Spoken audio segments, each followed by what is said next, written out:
네, 여러분 반갑습니다. 오늘 또 벌컵 교수님의 조직신학, 인간론 부분들 공부하도록 하겠습니다. 제1부 원시상태의 인간,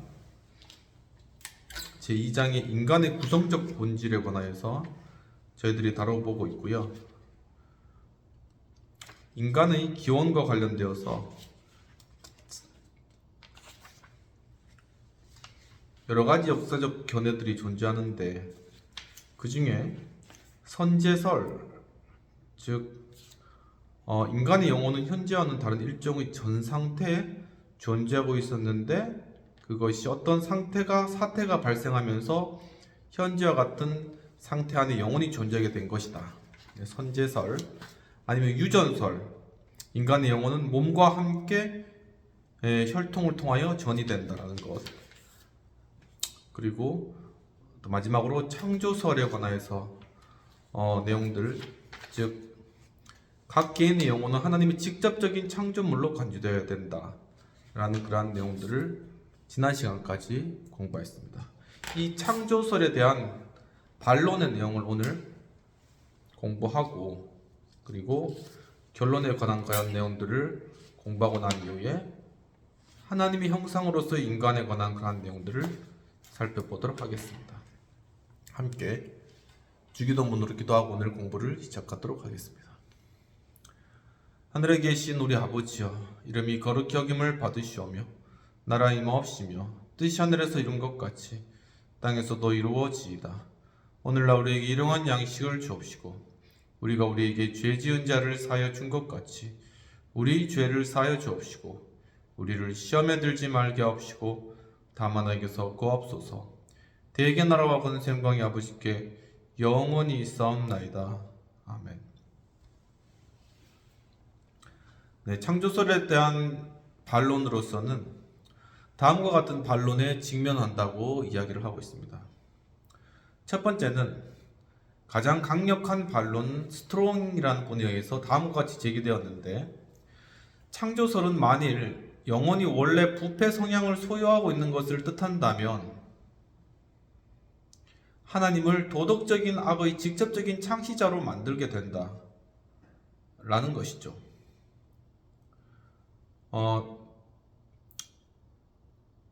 만일 이 이론이 영혼이 순수하게 창조되었다고 주장하면 하나님은 도덕적인 악의 간접적인 조성자가 된다 라는 것이 중요한 반론 중에 하나라고 이야기를 하고 있습니다.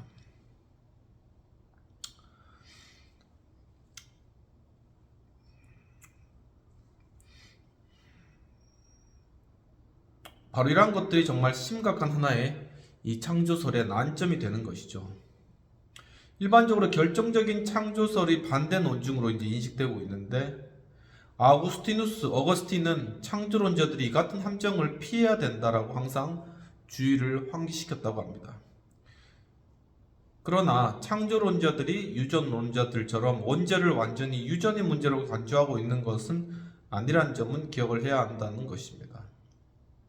아담의 후손들이 죄인인 이유는 그들이 죄악된 육체와 접촉했기 때문이 아니라 하나님이 그들에게 아담이 불순종한 죄를 전가시켰기 때문입니다.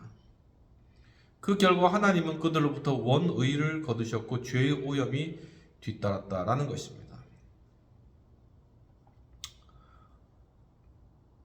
그리고 또한 이런 반론이 있는데,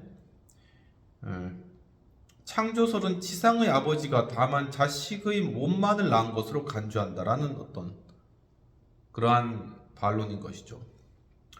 그는 자식의 가장 중요한 부분 낳지 않았다라는 것입니다. 따라서 아버지가 자식을 낳았다는 사실은 부모의 지적 도덕적 특성이 자식에게 재현되는 현상을 설명해 주지는 못한다라는 것입니다. 더욱 이런 입장을 취함으로써 이 이론은 인간보다 동물에게 더 고상한 번식 능력을 또 부여하기도 했다라는 것입니다. 인간보다는 동물에게 더 고상한 번식 능력이 있다.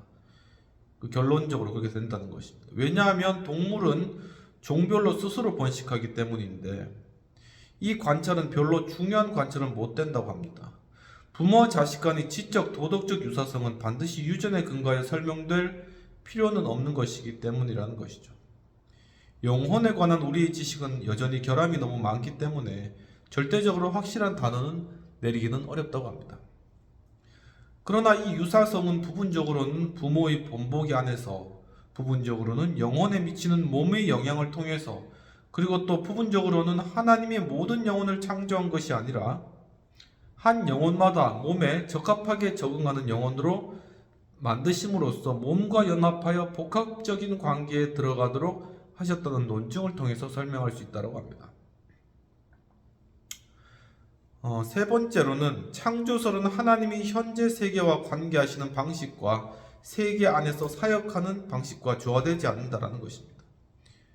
그 이유는 창조설이 하나님의 직접적인 창조를 가르침으로써 하나님이 지금은 2차원적인 원인을 통해 사역하시며 이제는 창조 사역을 중단하셨다라는 사실을 무시하기 때문이다 라는 것이죠. 이 반론은 이신론적인 세계관을 갖지 않는 자들에게는 별로 설득력이 없다는 것입니다. 하나님이 세계 안에서 창조 사역을 중단하셨다는 생각은 또한 타당성 없는 이론이라는 것이죠. 그러면 다섯 번째 이제 결론으로 가도록 해보겠습니다. 이 문제에 관하여 논의하는 것은 주의를 요한다는 것이죠. 양 진영의 논증이 모두 일리가 있다는 사실은 인정해야 된다는 것입니다. 이 사실을 비추어 볼 때 아우구스티누스가 양자를 조화시키는데 어려움을 겪었다는 사실은 사실 10분 이해가 되는 그러한 내용이 됩니다. 성경에서는 아담을 제외한 인간 영혼의 기원에 대한 직접적인 언급이 나와 있지 않습니다. 어느 한편을 지지하는 두서 곳의 성경 본문을 가지고 결론을 내리기는 어려운 것이죠. 이 문제를 명석하게 밝혀주는 성경의 가르침이 없기 때문에 이 문제에 대해 논의할 때는 각별한 주의가 필요합니다. 우리는 기록된 내용 이상을 넘어서선 안 되고 몇몇 신학자들은 이 같은 이론들이 모두 진리의 단편을 가지고 있다는 점에 의견의 일치를 보고 있습니다. 심지어 도르너는 위에 언급한 세 가지 이론이 모두 제각각 전체 진리의 한 양상을 보여준다는 생각을 제시한 바가 있는데, 유전설은 일반적인 의식을, 선제설은 자의식 또는 분리된 영혼, 영원한 신적 사유로서의 인격의 관심을, 그리고 창조설은 신의 의식을 보여준다 라는 것입니다. 이렇게 세 가지를 통합하는 그런 경우도 있네요. 두 번째로서의 결론으로서는 창조설의 한 형태가 선호를 받을 만하다라는 것입니다. 창조설의 한 형식을 선호하는 이유는, 첫 번째는 그것이 유전설이 빠진 극복하기 어려운 철학적 난점을 만나지 않기 때문이며, 두 번째는 유전설이 빠져들어간 그리스도론의 오류를 피할 수 있기 때문이며, 세 번째는 그것이 우리의 언약 개념과 조화를 이루기 때문이다 라고 설명하고 있습니다. 동시에 우리가 확신하는 것은 인간 영혼을 창조하실 때 하나님의 창조 행위는 새로운 개인을 낳는 자연적 과정과 아주 밀접하게 관련되어 있는 것으로 고려되어야 된다라는 그런 점입니다. 그렇다고 해서 창조설이 모든 난점을 다 해소했다는 말은 아닌데, 그러나 적어도 창조설은 다음과 같은 오류들을 경계하는 데 유익합니다. 첫 번째, 영혼이 구분된다는 생각. 두 번째, 모든 인간이 수적으로 동일한 실체에 속해 있다는 생각.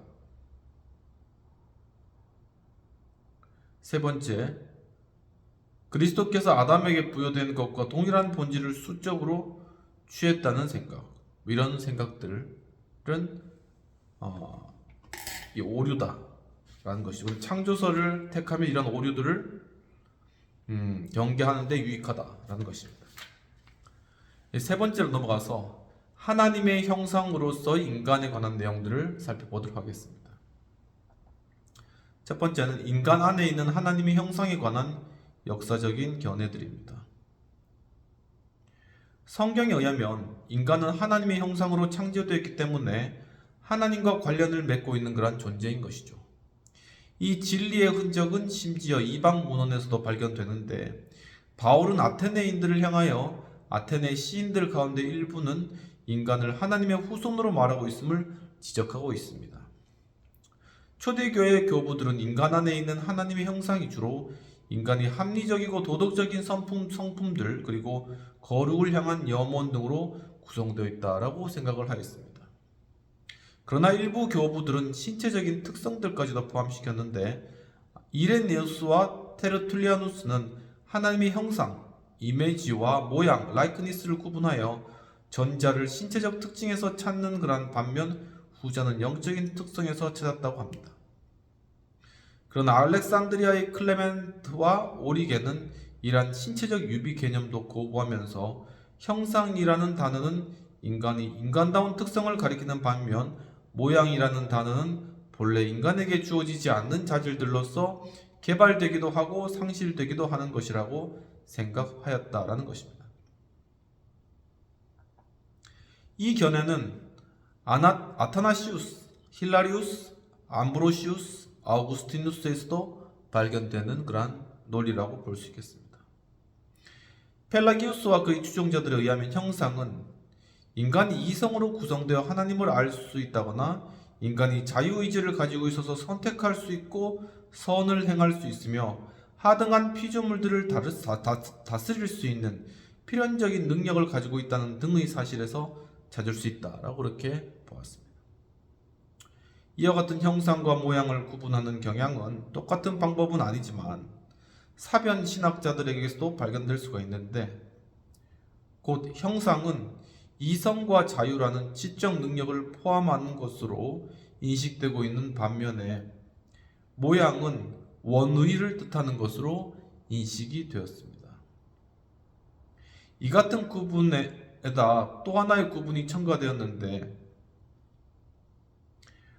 곧 인간에게서 주어진 자연적인 은사, 즉 인간의 본질 그 자체에 속한 그 어떤 것을 가리키는 하나님의 형상과 인간의 하급한 본질을 제어하는 초자연적인 선물이라는 의미에서의 하나님의 모양이 구분이 그것이다 라고 이야기하고 있습니다.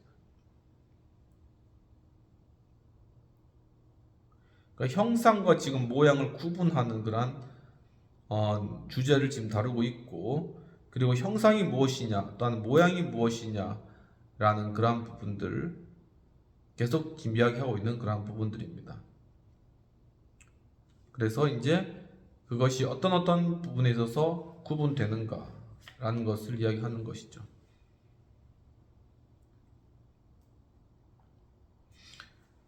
이제 그 중에 이 원의, 그러니까 형상은 이성과 자유라는 지적 능력을 포함하고 반면 모양은 원의를 뜻하는 것으로 이제 사변적인 신학자들에 의해서 인식이 되었는데 이 원의가 인간 창조와 더불어 인간에게 주어진 것인가 아니면 하나님께 대한 일시적인 순종에 대한 보답으로 주어지는 것인가에 대한 문제에 대해서도 어떤 견해가 차이가 존재한다고 합니다.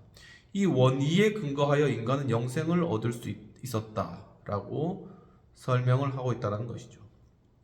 개혁파 신학자들은 형상과 모양의 구분을 반대했으며 원의를 하나님의 형상 안에 포함되어 있는 것인 동시에 원래의 상태에 있는 인간의 본질 그 자체도 속한 것으로 간주했다라고 하고 있습니다.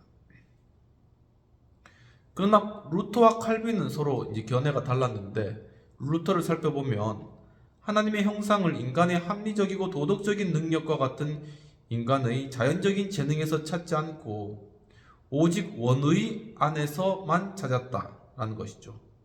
그러므로 그는 그것을 인간이 죄를 범할 때 완전히 상실된 것으로 보았다라는 것입니다. 반면에 칼빈은 하나님의 형상은 다른 모든 본질을 능가하는 모든 인간의 본성의 부분들을 포함한다고 생각하면서 다음과 같이 말했는데 따라서 하나님의 형상이라는 용어는 아담이 부여받은 완전성을 지칭하는 바 명료한 지성, 이성에 복종하는 지성, 적절히 통제된 감정, 창조주가 부여한 모든 탁월하고 찬탄할 만한 재능들을 가리킨다라고 보았다는 것입니다. 물론 하나님의 형상의 자리는 정신과 마음, 혼과 그 능력이지만 육체의 모든 부분 가운데 다소라도 영광의 빛이 비추지 않는 부분은 있을 수 없다라고 보았습니다. 하나님의 형상은 자연적인 재능과 원의라고 불리는 영적인 자질들, 곧 참된 지식의 거룩 등도 포함되는 것입니다. 죄로 인하여 하나님의 형상 전체가 손상을 입었습니다. 그러나 완전히 소실된 것은 영적인 자질들 뿐입니다. 소지니주의자들과 일부 알미니우스 주의자들은 하나님의 형상이 하등 피조물에 대한 인간의 지배를 뜻한다고 가르쳤습니다. 슐라이마허는 원래의 완전성이라는 상태의 원의의 상태가 필수적인 교리라는 사실을 부인하였습니다. 원래의 이런 것들은 인간이 원래 가지고 있다가 상실했다 이렇게 보았는데 그건 자체가 없다 원래 이렇게 슐라이마허는 본 것이죠. 슐라이마허는 도덕적 완전성이나 의 또는 거룩함은 발전의 결과이므로 인간의 의와 거룩한 상태로 창조되었다는 말은 용어상 모순을 빚는 것이라고 생각했다는 것입니다. 그러므로 인간 안에 있는 하나님의 형상은 신적인 것을 수납하는 모종의 능력이요 거룩한 이상에 응답하고 하나님의 형상에까지 자라가는 능력이다 이렇게 본 것이죠. 마르텐센과 카프탄과 같은 현대 신학자들이 같은 사상을 견지를 하였다는 것입니다. B로서 인간 안에 있는 하나님의 형상에 관한 성경상의 자료는 무엇일까라는 부분입니다. 하나님의 형상에 관한 성경의 가르침에는 다음과 같은 서술들이 포함되어 있는데 첫 번째, 형상과 모양은 동의적으로 사용되고 있기 때문에 두 개의 다른 실체를 가르치지 않는다라는 것입니다. 창세기 1장 26절에서 두 단어가 다 사용되고 있는 반면 27절에서는 형상만이 사용된다라는 것이죠. 이것은 한 단어만으로도 전 개념을 표현하기에는 부족함이 없었다는 사실을 보여줍니다. 창세기 5장 1절에서는 모양이라는 단어만 사용되었으나 3절에서는 두 단어가 다 사용되었습니다.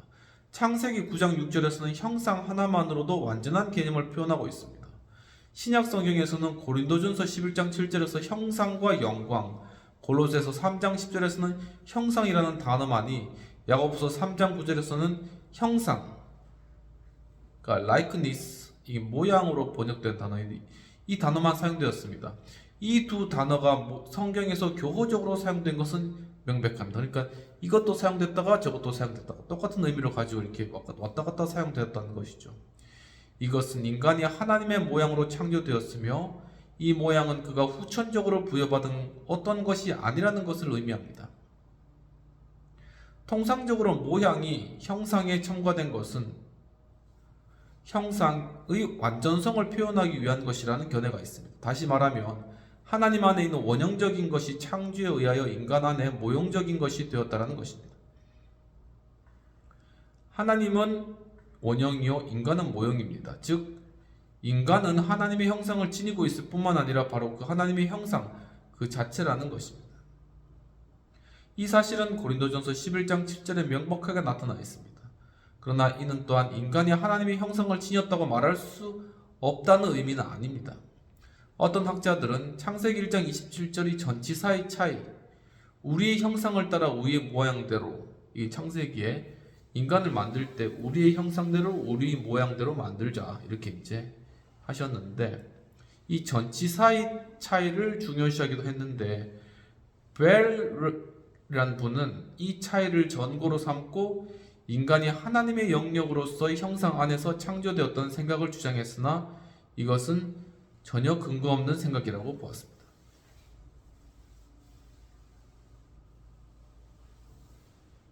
첫 번째 전치사인 히브리어 빼는 의심할 여지 없이 영어의 in이라는 의미로 사용되었고 두 번째 전치사인 레는 분명히 영어의 after로 사용되었습니다. 골로새서 3장 10절에서 하나님의 형상을 조차 그러니까 after the image of God 로 전치사가 뒤바뀌어 있고 창세기 5장 3절에서도 창세기 1장 26절에서 사용된 전치사가 뒤바뀌어 있음을 주목하면 됩니다.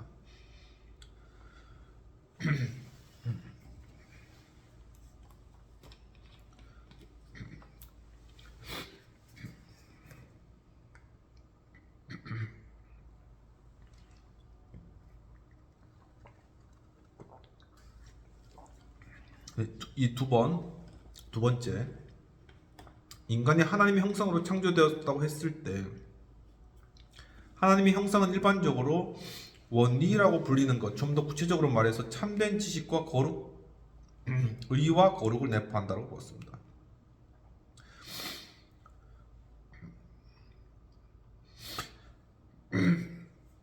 하나님은 인간을 매우 선하게 그리고 정직하게 만드셨습니다. 신약 성경이 인간이 죄송합니다. 그리스도 안에서 회복되었다고 말할 때는 인간이 원래의 상태, 곧 타락하기 이전의 상태로 돌아감을 의미합니다. 그리스도 안에서 회복된 인간의 상태는 그 안에서 의지가 완전한 평형을 이루면서 자리하는 선하지도 않고 악하지도 않는 어떤 중립적인 상태를 가리키는 것이 아니라 참된 지식과 의와 거룩의 상태를 가리킵니다. 이 세 가지 요소가 원리를 구성하며, 그러니까 참된 지식, 그리고 의, 그리고 거룩, 이것이 원리를 구성하며 이 원의가 죄 때문에 상실되었다가 그리스도 안에서 다시 획득되었습니다. 이것은 하나님의 도덕적 형상 또는 좀 더 좁은 의미의 형상이라고 할 수가 있겠습니다. 인간이 하나님의 도덕적 형상으로 창조되었다는 말은 인간의 원래 상태가 적극적인 거룩의 상태였으며 무지나 도덕적 중립의 상태는 아니었음을 시사해 주는 것이다 라고 보았습니다. 세 번째, 그러나 하나님의 형상은 죄로 인하여 상실된 원래의 지식, 의, 거룩에만 제한되어서는 안 되고 인간의 자연적인 본질에 속한 요소들까지도 포함해야 된다라는 것입니다. 다시 말하면 인간을 인간되게 하는 것, 곧 지적 능력, 자연적인 감정, 도덕적 자유 등과 같은 요소들까지도 하나님의 형상에 포함된다는 것입니다. 하나님의 형상으로 창조된 인간은 합리적이고 도덕적인 성품을 지니고 있는데 이것들은 죄 때문에 소실되지는 않습니다. 만일 이 요소들까지 소실되었다면 인간은 더 이상 인간이라고 불릴 수 없을 것입니다. 하나님의 형상에 속한 이 부분이 물론 죄로 인해 손상을 입은 것은 사실이지만 인간이 죄 때문에 타락한 이후에도 여전히 인간에게 남아있는 것입니다. 그러니까 지식의 거룩 이런 부분들은 이제 상실된 그런 원래의 지식의 거룩 이런 부분들은 이제 인간이 타락으로 상실되었지만 하나님 형상에 속한 것, 예를 들면 지적 능력이라든가 자연적 감정, 도덕적 자유 이런 것들은 물론 침해는 받았지만 타락으로 인해서 여전히 인간이 가지고 있다라는 것이죠. 인간은 타락한 후에도 그 역적인 상태와는 상관없이 여전히 하나님의 형상으로 불려집니다. 살인죄의 극악성은 그것이 하나님의 형상에 대한 공격이라는 점에 있습니다. 그러니까 살인죄를 저지른 사람이 극악하다는 이유는 하나님의 형상인 인간을 죽였다, 그 인격을 침해했다는 점에서 아주 극악한 죄악이다라고 이렇게 보는 것이죠. 이상과 같은 성경 구절에 근거해 볼 때 인간이 하나님의 형상을 완전히 상실했다는 주장은 지지하기 어렵다라는 것이 내용이 되겠습니다. 네 번째로 하나님의 형상에 포함된 또 하나의 요소는 뭐냐면 영성이다 라는 것입니다. 하나님은 영이시다. 따라서 인간 안에 있는 이 요소가 하나님의 형상으로서의 인간 안에 나타나는 것은 당연한 일이라고 할 것입니다. 이 점은 인간 창조 이야기에 잘 나타나 있는데 하나님이 생기를 그 코에 불어넣으시니 사람이 생명이 되리라 해서 생기는 인간의 생명의 원리다 라는 것이죠. 생영은 인간 본질 그 자체를 지칭하는 것입니다. 영혼은 몸과 연합해 있을 뿐만 아니라 몸에 적응합니다. 그러나 영혼은 필요할 경우에는 몸도 없이 존재하기도 하는 것입니다. 따라서 우리는 인간을 영적인 존재라고 할 수 있으며 그런 의미에서 또 하나님의 형상이라는 것입니다. 인간이 영적인 존재라는 것이죠. 이 점과 관련되어 제기되는 질문은 인간의 몸도 형상의 일부를 구성하느냐 하는 것입니다. 이 질문에 대해서는 긍정적인 답변을 할 수 있을 것입니다. 성경은 단지 인간을 영혼뿐만 아니라 인간이 하나님의 형상으로 창조되었다라고 말할 수 있으며 생영으로서의 인간의 몸이 없이는 완전한 존재가 될 수 없다고 말합니다.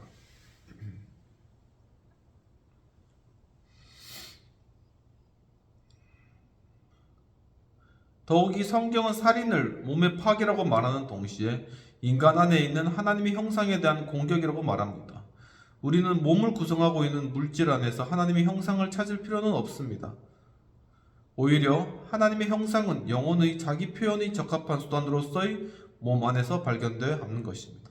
결국은 몸도 영적인 몸, 곧 완전히 영의 통제를 받는 몸, 완전한 영혼의 도구가 되도록 되어 있다는 것이죠.